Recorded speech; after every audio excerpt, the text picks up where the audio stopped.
Deep in the woods there seems to be monsters and unexplained things lurking just outside of your eyesight. Places that you thought were safe havens away from people turned out to be more dangerous than you could ever imagine. Welcome back to the swamp, my friends. It's good to see you made it back for another episode. Today I'm going to be sharing some creepy and allegedly true deep woods horror stories sent in by viewers just like you. As always, if you have a story that you would like to share in a future video, be sure to submit it at swampdweller.net or the email you can find in the description down below. Joining me today is my good friend, Miss Creepy Tales. I shared her not too long ago on my community tab, and I think she has a great voice. If you enjoy her, be sure to subscribe and check her out. You can find the link to do so in the description down below. Now, let's get into these creepy and allegedly true deep woods horror stories that'll keep you up tonight.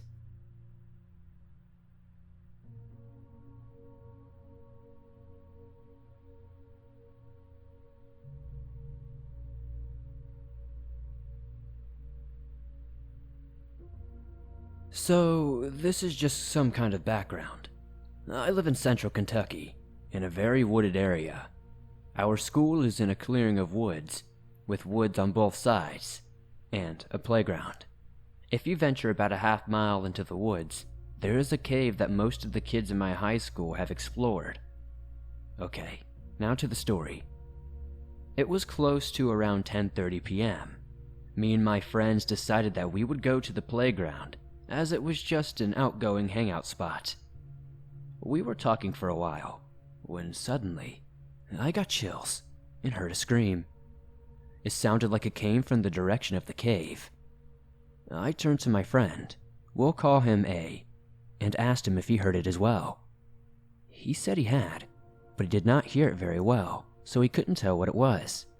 My other friend R told me and A that it was probably just someone's car tires and not to worry. So, now slightly more on edge, we continued our conversations. About 15 minutes later, we all just stopped talking and got chills at the exact same time. A feeling of complete dread and blatant wrongness shot through all of us. R started walking towards the woods to get out. I yelled and said that we need to get as far away from here as quickly as possible and stay in the light. We ran along with the school building, and when we got close to the parking lot is uphill, adjacent to the parking lot and next to the woods. We decided to stop running and take a breather. Again, we got the feeling that something was utterly wrong. Then suddenly, the crickets and tree frogs all stopped chirping, and whatever it was screamed again. But this time, it sounded like it was right next to the playground. All of us heard it, and we agreed it did not sound like a human or any of the animals in the area. It made us feel like there was ice shooting through our veins. We ran to my car and hopped in.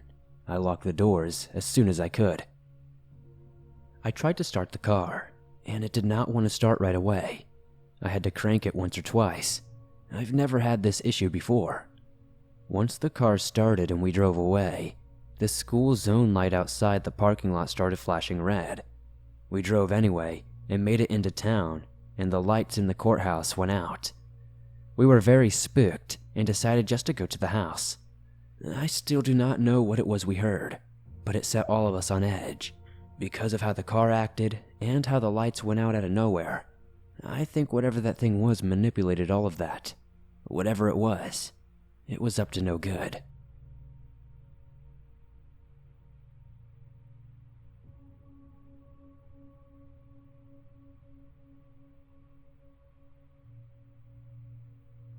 I was 14 years old and a female, and a close family friend who went to college nearby was staying with us for winter break. She still had an assignment to turn in for her photography class, so we decided to take some snowy nature pictures of my parents' woods.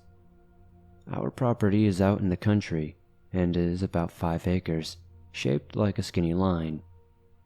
It's mostly woods with a trail that runs through it, but the trail is difficult to access from our backyard because of a very steep, 30-foot drop into a stream right behind the house.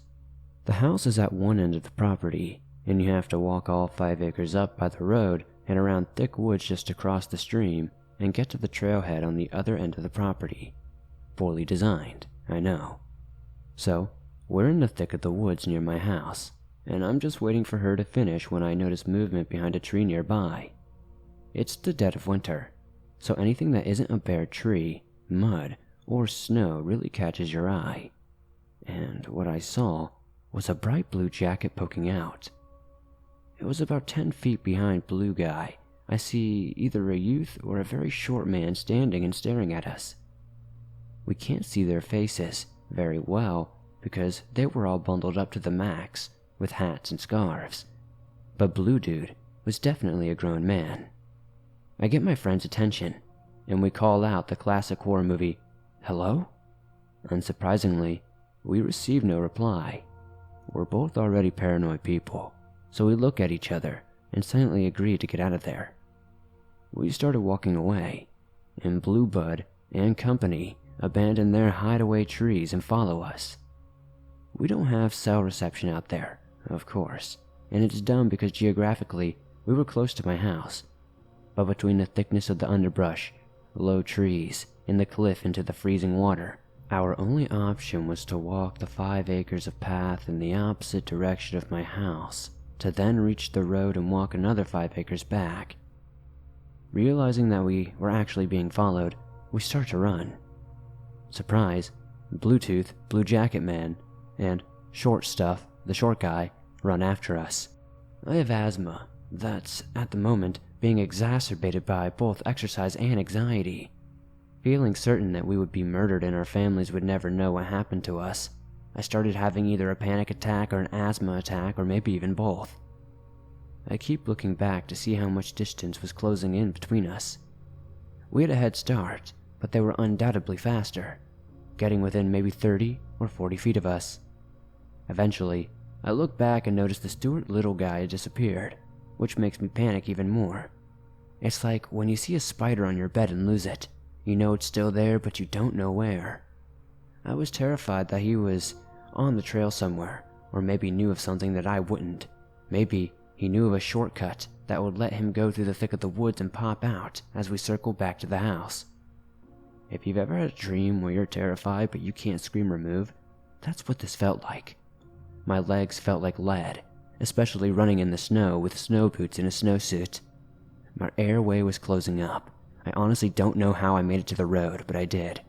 Once there, we paused to look back to see that Blue's Clues had stopped as soon as we reached the clearing. I can only imagine this was because now there were possible witnesses around. We felt much safer but still ran home. I obsessively checked to make sure we weren't being followed. Once home, we frantically told my parents, who I guess just brushed it off and definitely thought we were overreacting. So nothing ever became of it aside from my friends and I feeling crazy and me being terrified of my backyard from then on. About 9 years later, any time that I'm at that house, I still check to make sure there isn't a blue jacket sticking out from behind a tree in the backyard. To me, their complete silence made it even more scarier, because if they had good intentions, why would they not even say something like, "Hey, it's just your neighbor, I need to tell you something"? Even with bad intentions, why wouldn't they try to convince us that we were safe? Did they not want to risk anyone hearing us yell? Let me know your theories. But I knew in my gut that they did not have good intentions as soon as I saw them trying to sneak up on us.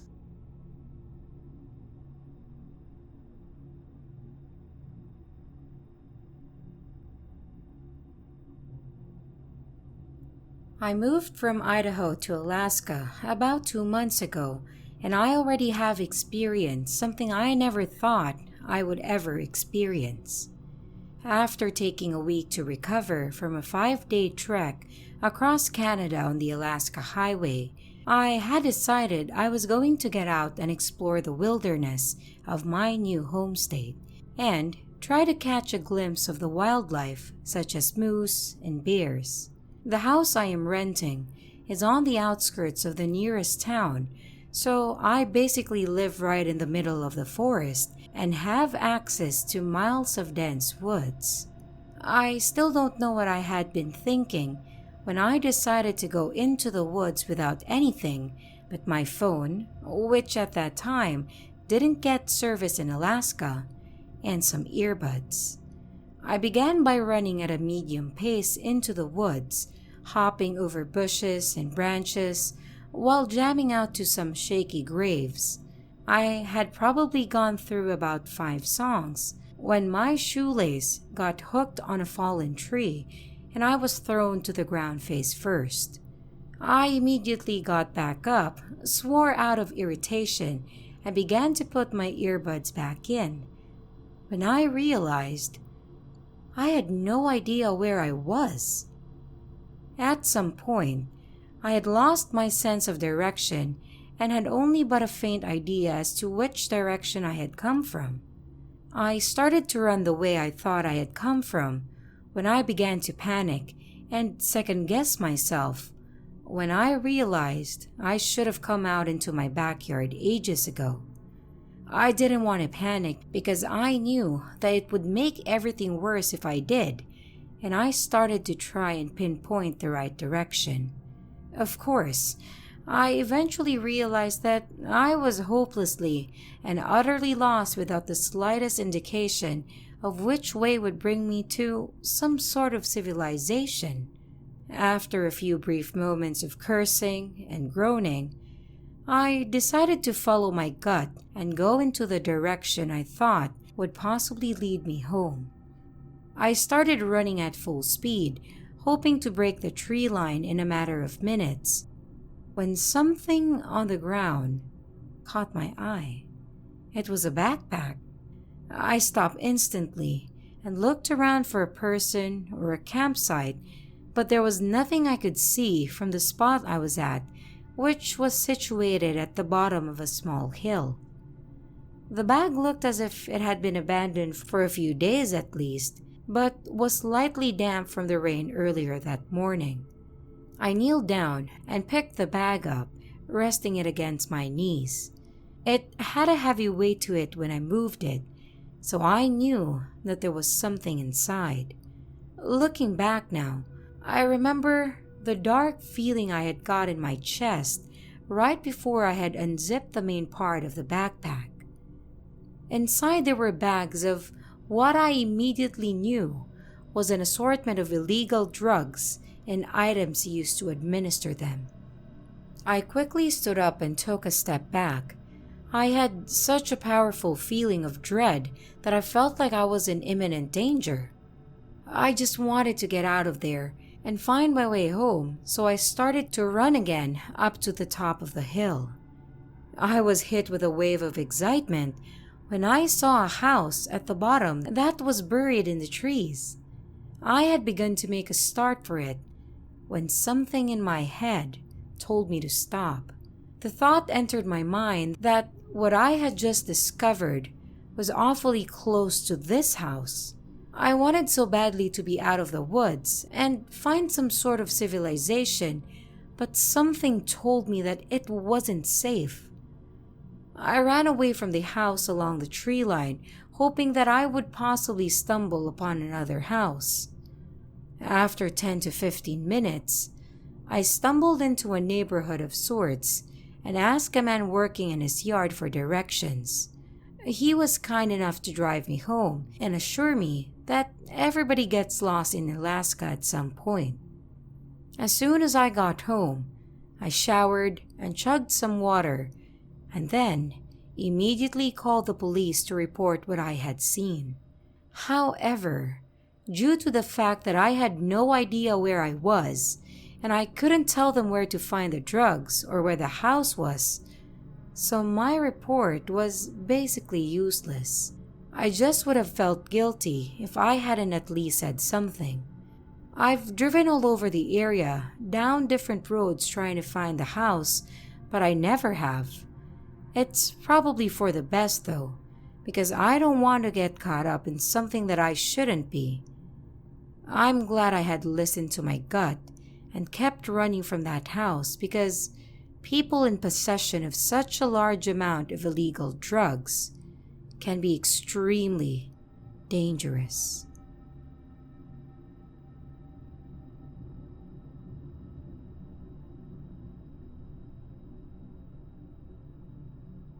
My name is LJ.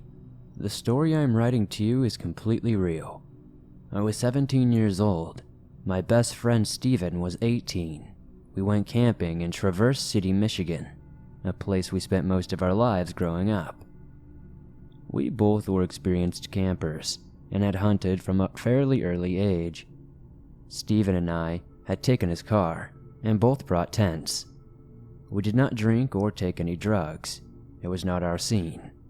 We drove quite a few miles off this beaten-to track and found a nice spot in a heavily wooded area. There was a perfect opening just big enough for our tents and a safe, decent-sized fire. We backed up his car and unpacked our gear. We quickly set up camp and had an awesome first night. Lots of soda and food, decent temperature for late spring. However, it was the second night where we had the scariest experience of our lives. Steven and I had hiked around for the day and gathered firewood for the fire we would have tonight. After a long day of hiking and exploring, we were both tired and cooked some hot dogs over the fire. We talked stories and shared a few good laughs reminiscing about the good old days of our hunting adventures. Steven retreated to his tent, and I soon followed, stoking the fire up beforehand. Just when I was about to pass out, the fire went out. I put on my boots and grabbed a flashlight and a lighter, fully prepared to relight the fire. I opened my tent and could smell a faint odor that stung my nose. The hairs on the back of my neck stood up immediately. I could not believe my eyes.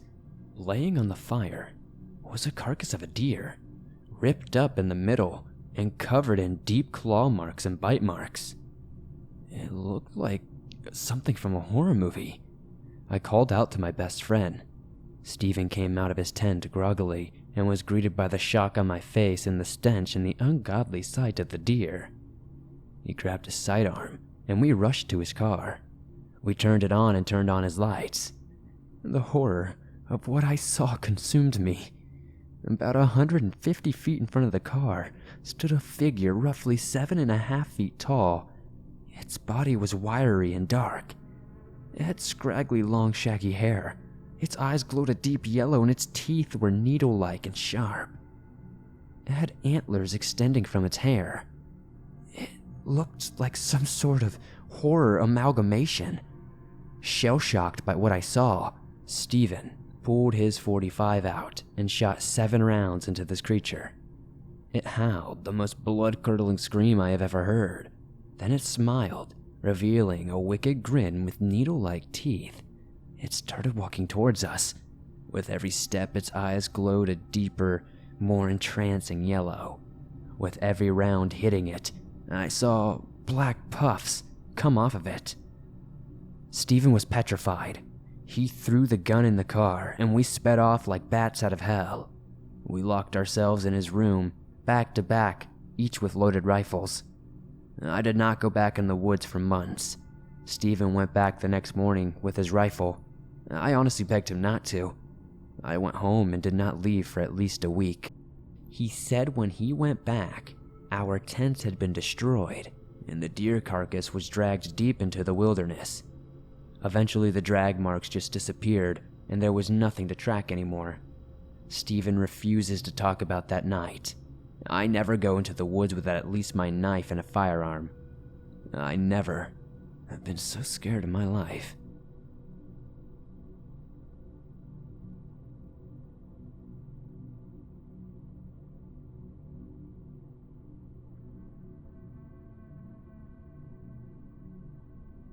The accounts of this story are true, and were experienced by me and 4 friends in the deep woods of north-central Minnesota.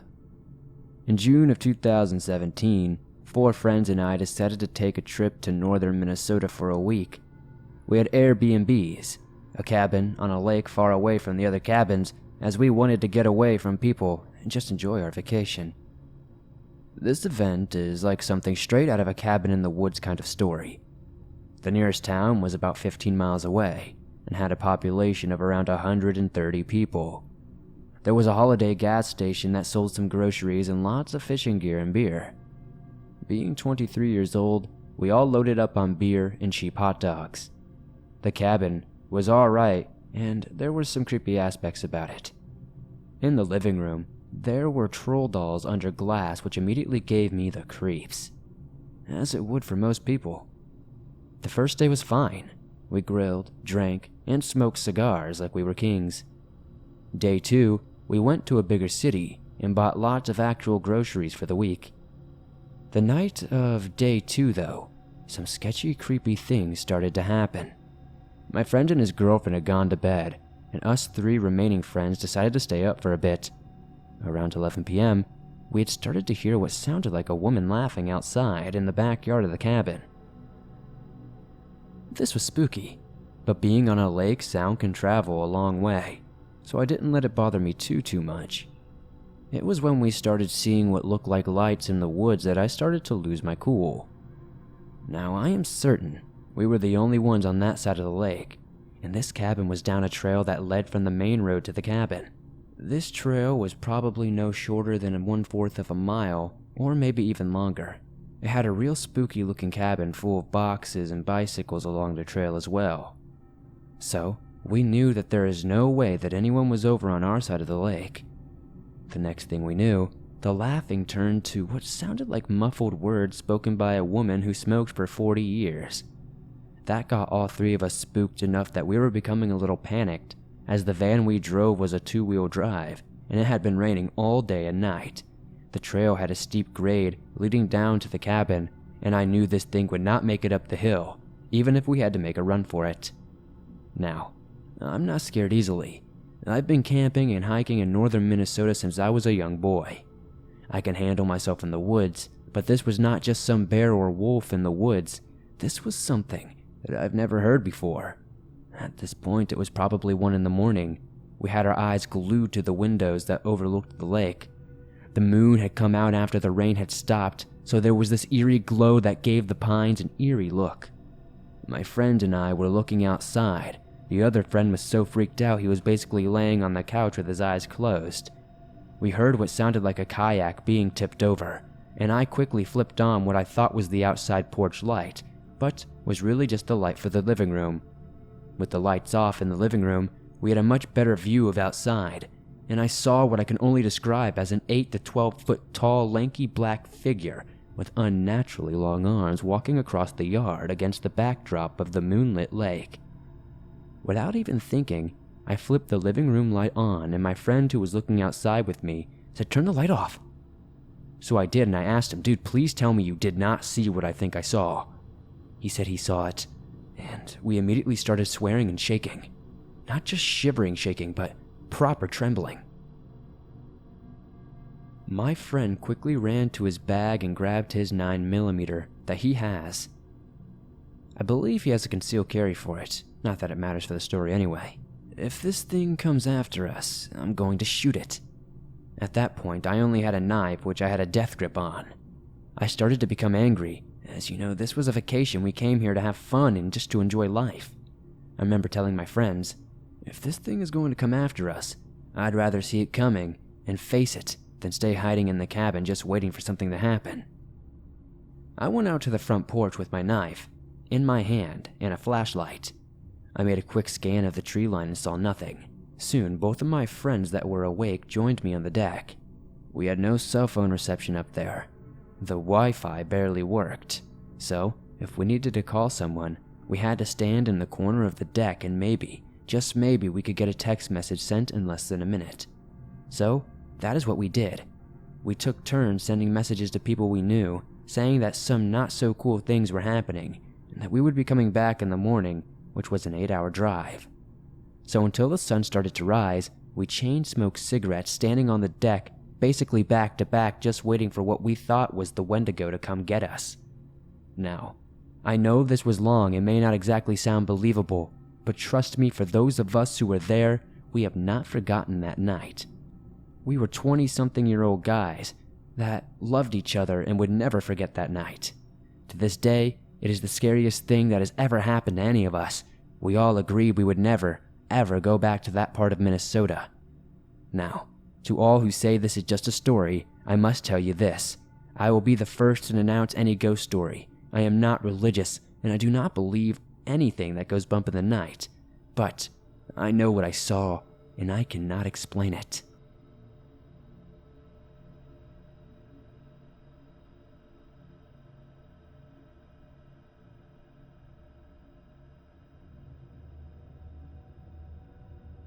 Thanks for listening to these creepy and allegedly true deep woods horror stories sent in by viewers just like you.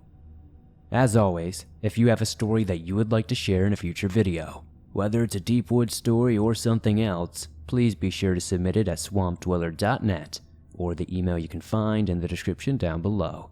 I'd love to share your story with everyone here in the swamp, and stories like yours that help keep this show going. If you enjoyed these stories, please be sure to hit that like button as it helps me out a ton in the YouTube algorithm. If you're listening on iTunes or another podcast platform, please give the show a 5-star rating as that truly helps us grow.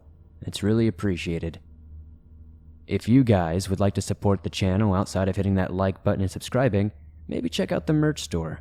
I have everything from t-shirts to face masks to hoodies and all kinds of cool stuff.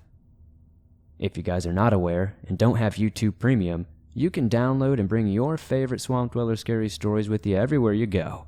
You can download them absolutely free from iTunes, Spotify, Stitcher Radio, and just about everywhere else you find your favorite podcast online.